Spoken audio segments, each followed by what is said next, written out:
Welcome back to the deep dive.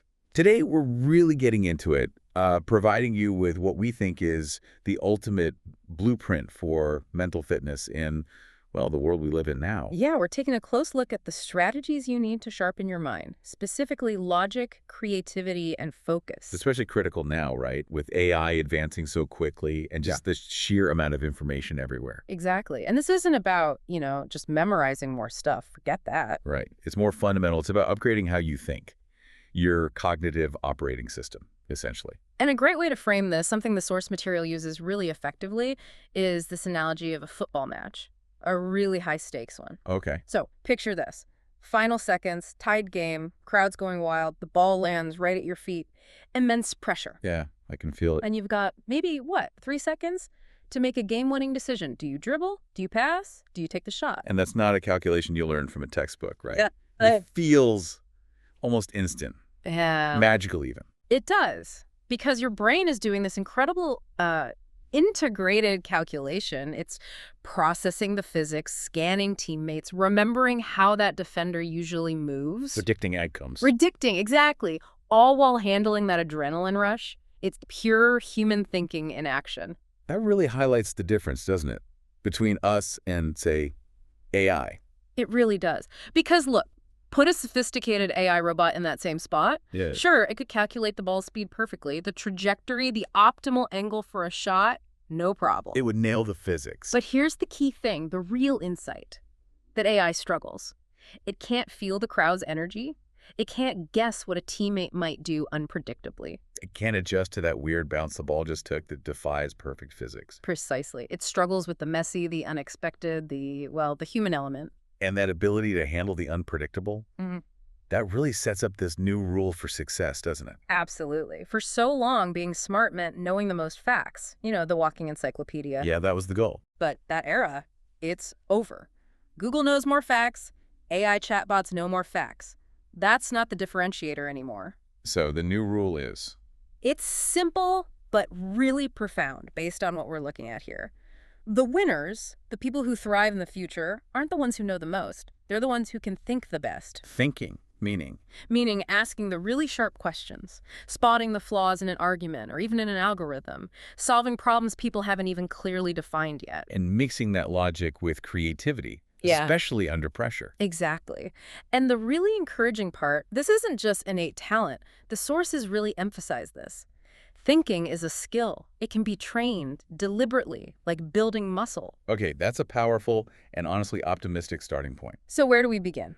First, we absolutely have to acknowledge how fast things are moving. AI today, it's staggering. Yeah, it's writing code, beating grandmasters at chess. Go.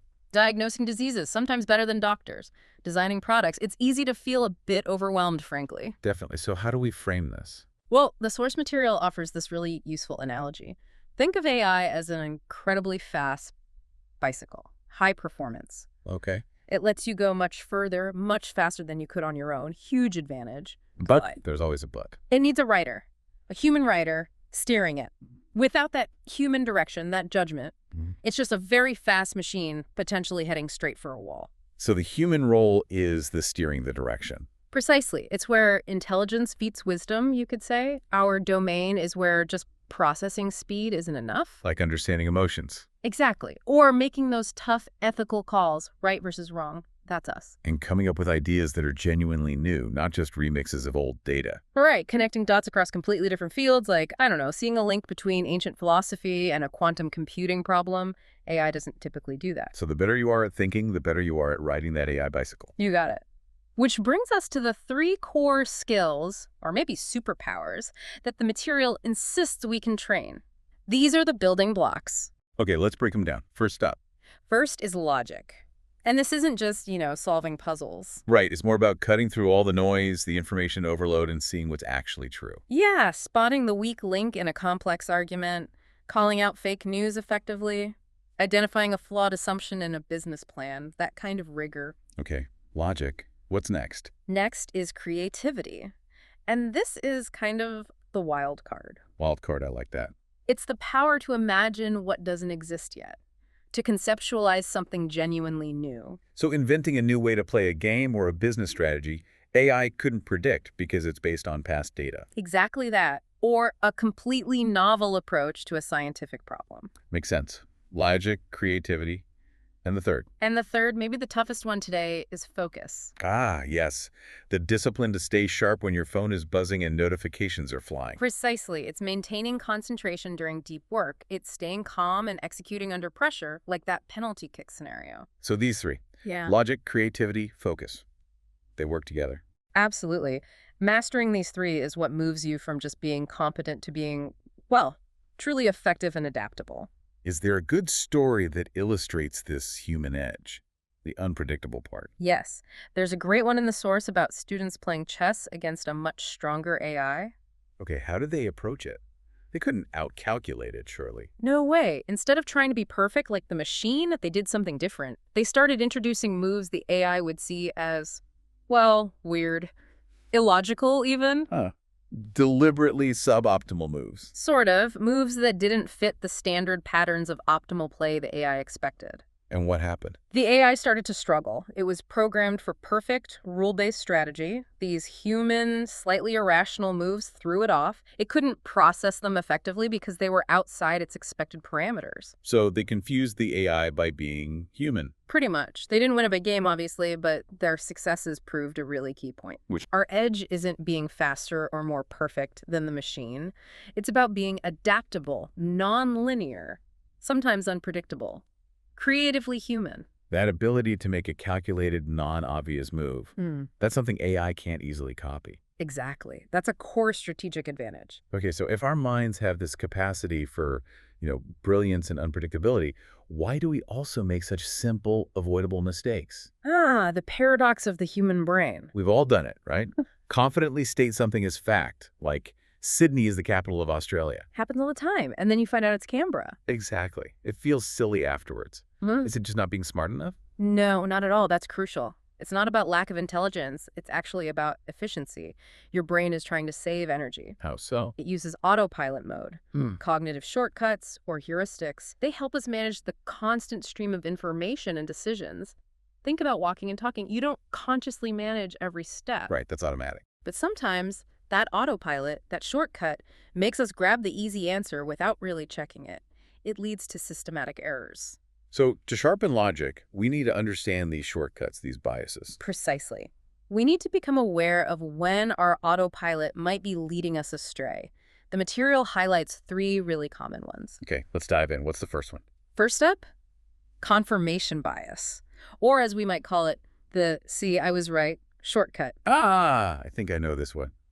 We look for proof that confirms what we already believe. Exactly. Your brain loves being right. So it actively seeks out information that supports your existing views, and just as importantly, it tends to ignore or downplay evidence that contradicts them. Like only noticing friends who agree with you about pineapple on pizza. That's a simple example, yeah. But think bigger. A financial analyst convinced a stock will soar. They'll naturally focus on the positive news, maybe explain away the negative signals. It creates an echo chamber. Okay, confirmation bias. What's number two? Number two is heuristic thinking, which we can call the quick answer shortcut. Grabbing the first thing that feels right without digging deeper. Pretty much. It's about mental effort. The brain takes the path of least resistance. The classic example is the 1 kilogram of iron versus 1 kilogram of cotton, which is heavier. Oh yeah, they weigh the same, but iron feels heavier. Exactly.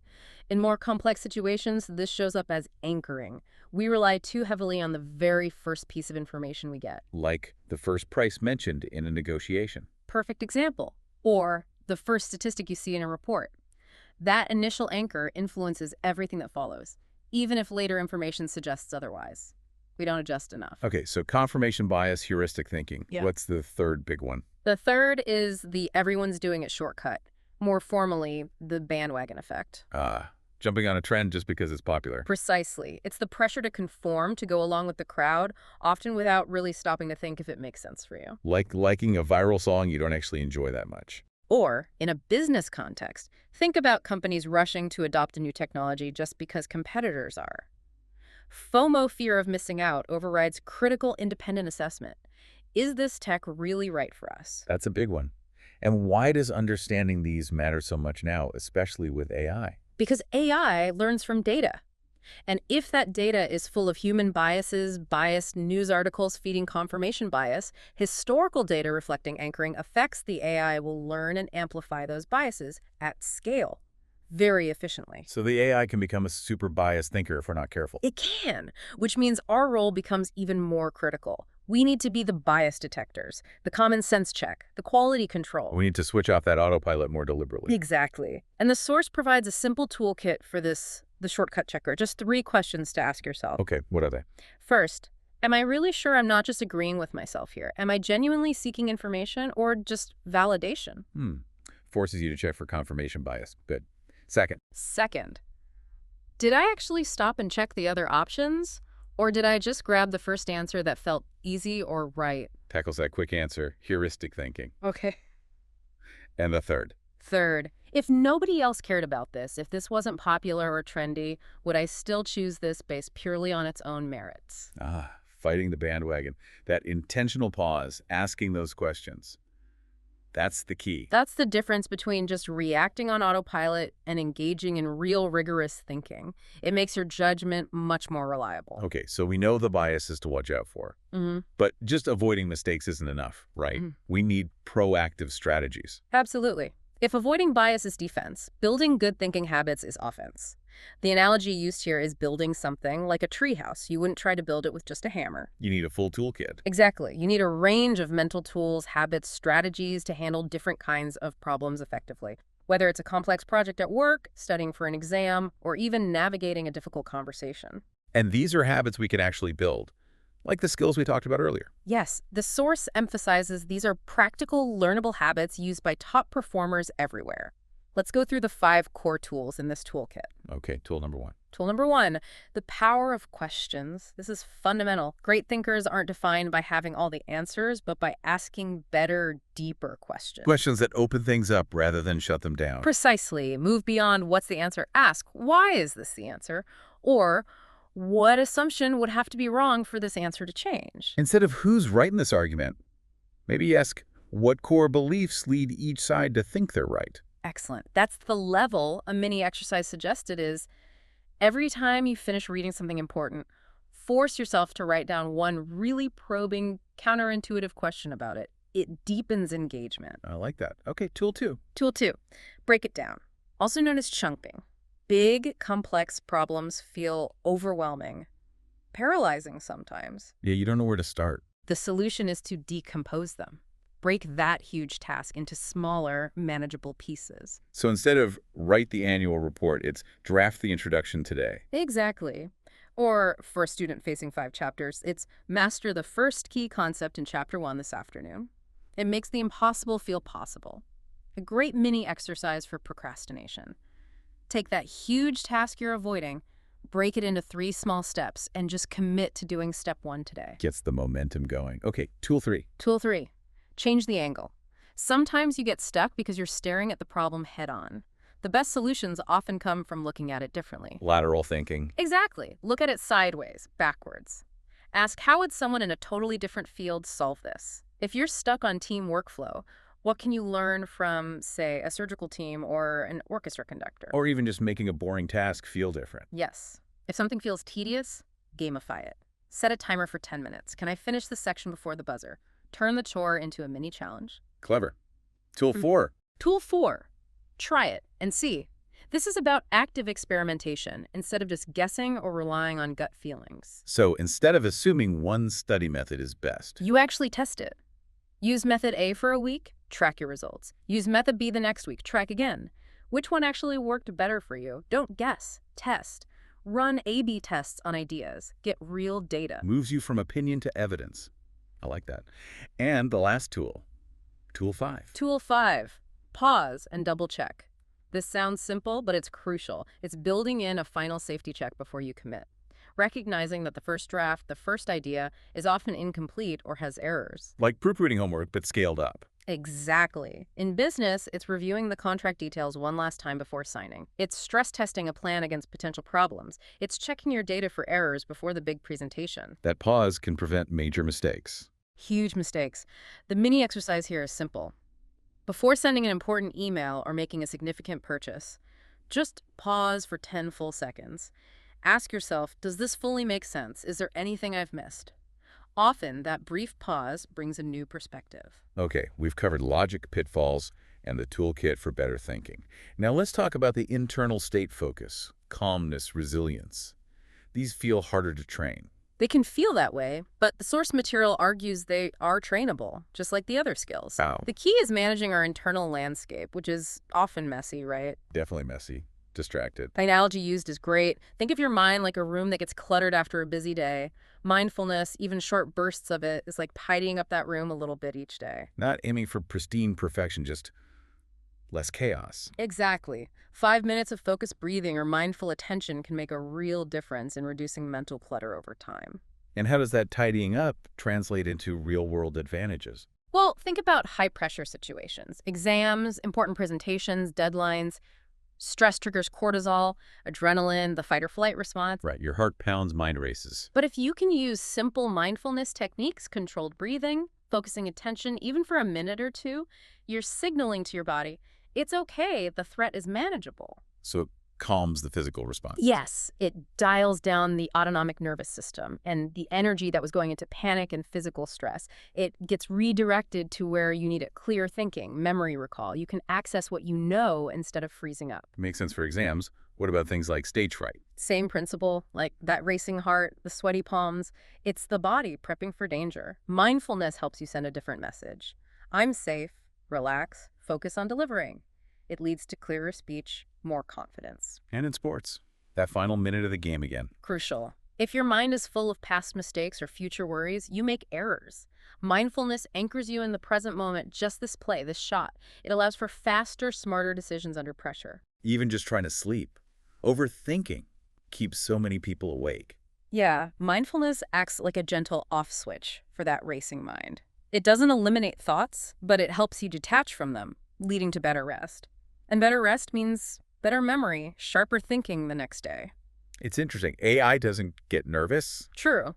but it also can't calm itself down. It doesn't have that internal regulation capacity. Exactly. That ability to manage your own internal state, to find calm under pressure, that's a uniquely human superpower. It gives us resilience machines just don't have. The source also talks about sports, not just for physical fitness, but as mental training grounds. Absolutely. Sports are fantastic, dynamic environments for practicing decision-making, focus, and emotional regulation under pressure.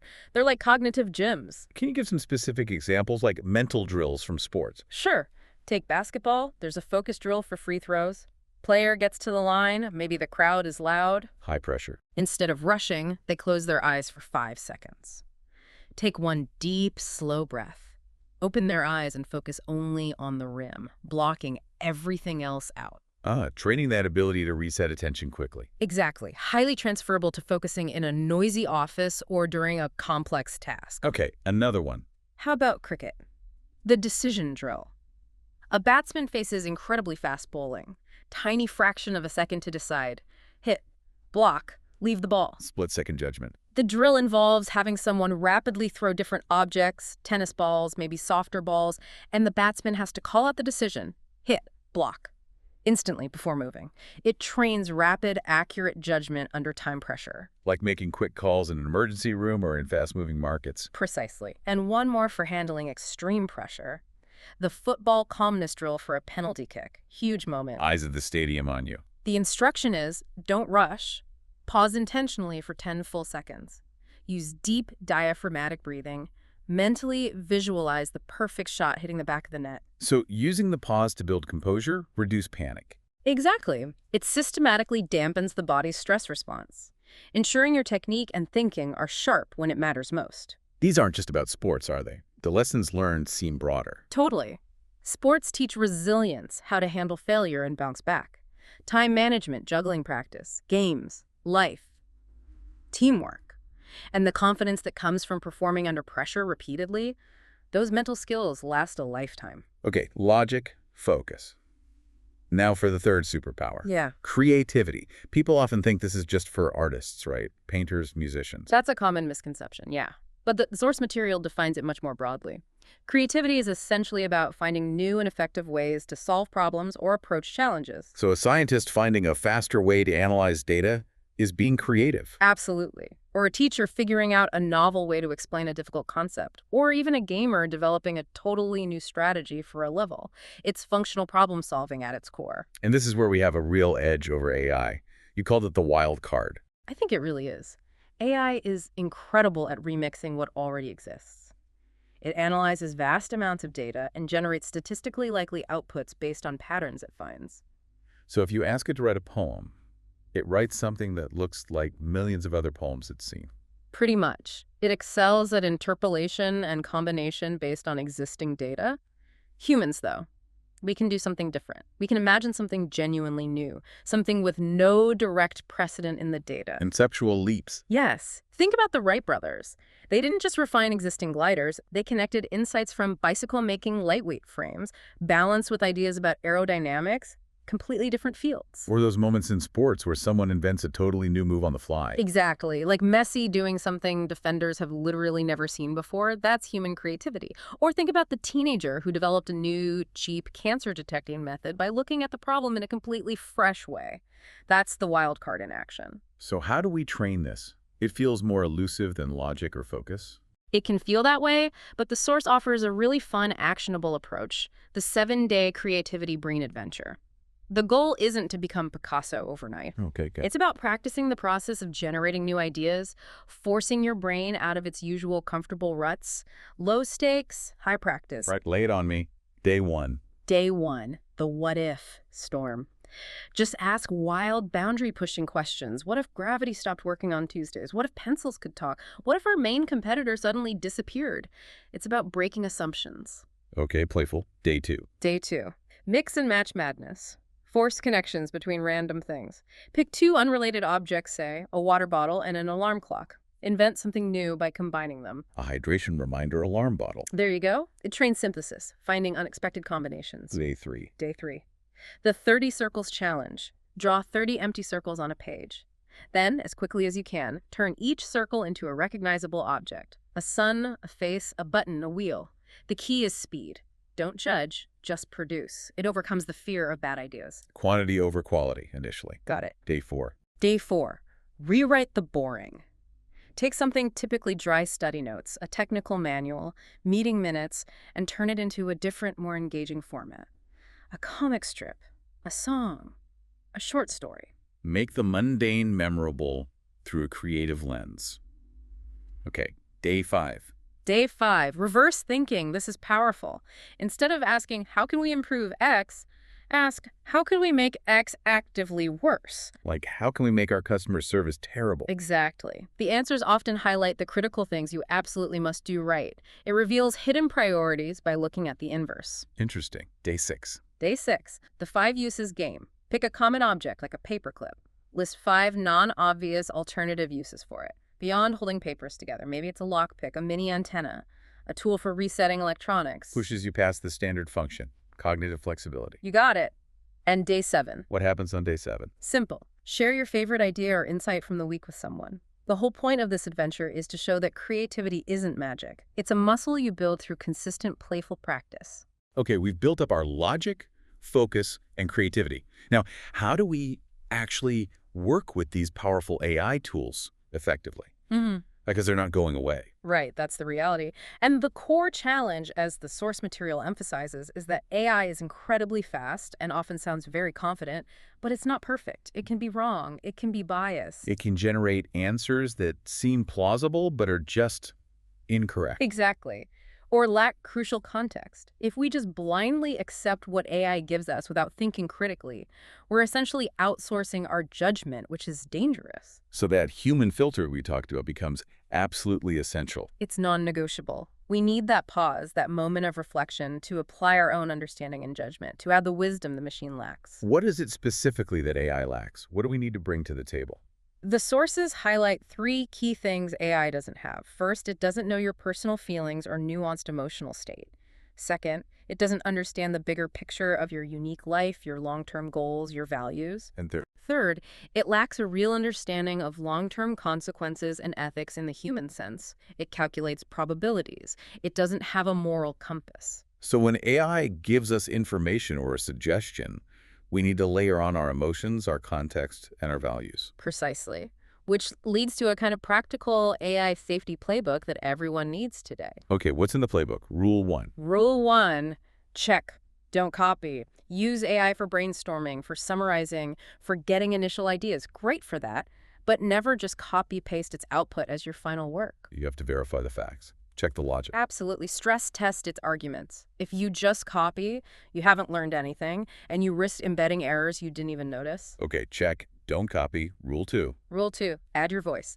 AI can write technically proficient text, but it can't sound like you. It lacks personality-specific experiences. Right. So use AI for first draft, maybe, but then you must go back and infuse it with your own style, your unique insights, relevant anecdotes, maybe even humor.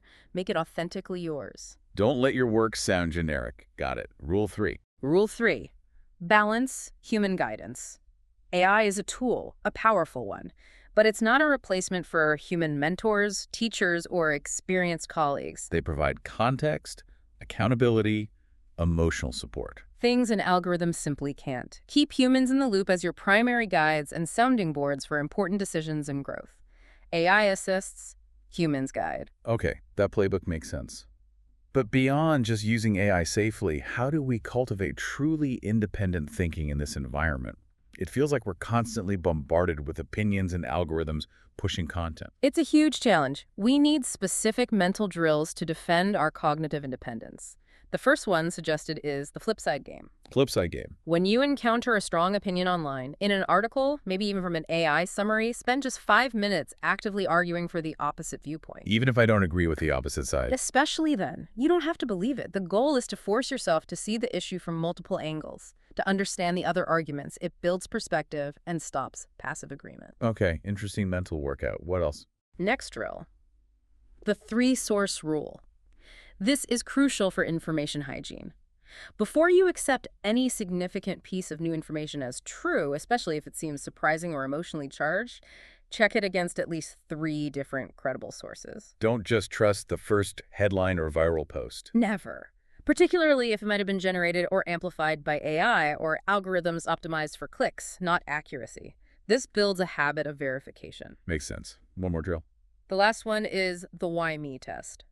When you notice content being strongly recommended to you by social media, by AI, by streaming services, pause and ask yourself, why is this specific thing being pushed to me right now? Questioning the algorithm's motive. Exactly. It reminds you that the recommendation is likely based on maximizing engagement or selling something, not necessarily on what's best for your growth or well-being.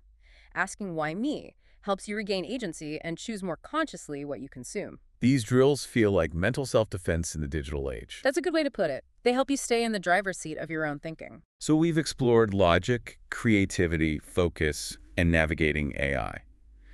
How does this all come together? Is there a secret sauce for success? Well, the source material suggests success isn't usually about just one thing. It's more like alchemy, the skillful blending of different elements. Our core ingredients being logic, creativity, and focus. Exactly. Logic is your accurate compass, ensuring you're headed in the right direction. Creativity is that wild card, the spark that generates novel solutions. And focus is the glue, the sustained energy that keeps you going. Combine them effectively. The result is far more powerful than just the sum of the parts. It creates synergy. Is there an example of this alchemy in action? Think about the young innovator example, someone designing an app to help students manage their workload. They needed logic to map out the essential features, the structure. They needed creativity to design an engaging interface, maybe invent unique motivational badges or features that make it fun to use. Right, make it stand out. And crucially, they needed focus to actually sit down and build it day after day, debugging, refining. Without all 3, the app probably wouldn't succeed. Logic for direction, creativity for novelty, focus for execution. That's the alchemy. And this blend also helps us manage our own thinking flaws. Things like overconfidence, assuming success in one area means you'll automatically succeed elsewhere. Or the halo effect, letting someone's positive trait like charisma blind you to their flaws in other areas. Exactly. We need to be aware of these common human errors, especially because AI, trained on our data, can easily replicate and even amplify them if we're not vigilant. So self-awareness is key. Absolutely. Double-checking assumptions, seeking opposing views, getting feedback from trusted friends, pausing before big decisions, these help counteract those inherent flaws. The source material wraps up by looking at how some truly great achievers embodied these principles, right? Using them as models. Yes, not to perfectly copy them, but to see these habits in action. It forms a kind of hero's toolkit for inspiration. Okay, who's in the toolkit? First, Einstein's curiosity compass. His genius wasn't just finding answers, it was asking fundamentally better, deeper questions that challenged everything. What if time isn't constant? That level of questioning drives breakthroughs. Ask bigger, better questions. Got it.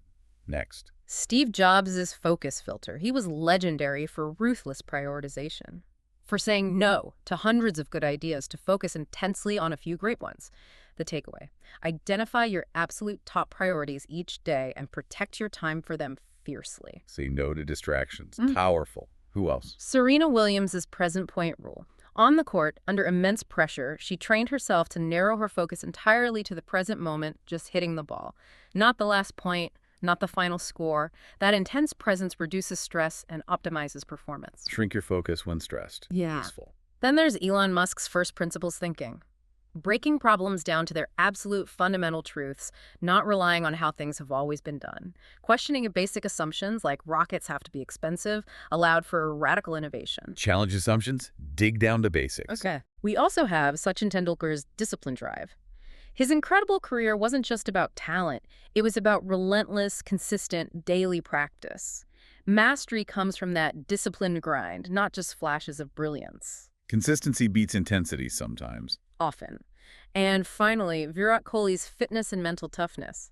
He's a huge advocate for the link between physical health and mental sharpness. Regular exercise isn't just for the body. It demonstrably improves focus, memory, and stress management.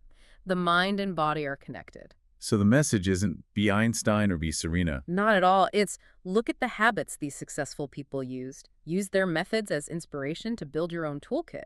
These are learnable habits for anyone. Small daily practices add up. They absolutely do. Asking one better question today, focusing for an extra 10 minutes, pausing before reacting, that's how you build long-term cognitive mastery. #tag outro. Wow, that was a deep dive indeed. We've covered a lot, from understanding our minds to building specific habits for this age of AI. Yeah, the core takeaway really seems to be that the future doesn't just belong to the fastest technology. It belongs to the humans who can skillfully blend that technology with sharp thinking. Combining logic, our compass, creativity, our wild card, and focus, the glue that holds it together. And layering on top that essential human judgment. AI can suggest, it can draft, it can calculate at lightning speed. But the final call, the decision, the direction that's still on us. Absolutely. And maybe we can leave our listeners with one final thought from the source material, something to mull over. Please do. The world is accelerating. Information is flying. Technology is leaping forward. But remember this, while AI can solve defined problems very quickly, wisdom often lies in the pause. The human pause. That pause allows us to see nuances, consider consequences, and avoid mistakes that a purely logical, fast-moving AI might completely miss. Your ultimate advantage might not be your speed. It might be the quality, the intention behind your pause. That's powerful. Don't just react faster, think deeper. Exactly. So the call to action for everyone listening. Pick one thing, just one tool or habit we talked about today. Maybe it's the 10-second pause before emailing. Maybe it's trying the 3-source rule for news. Maybe it's asking one what-if question. Don't try to do everything at once. Just start with one. Apply it today. Begin deliberately designing the way you think, the way you navigate this world. That's how you start building your future. Excellent advice. Thank you for that incredible breakdown. My pleasure. Lots to think about.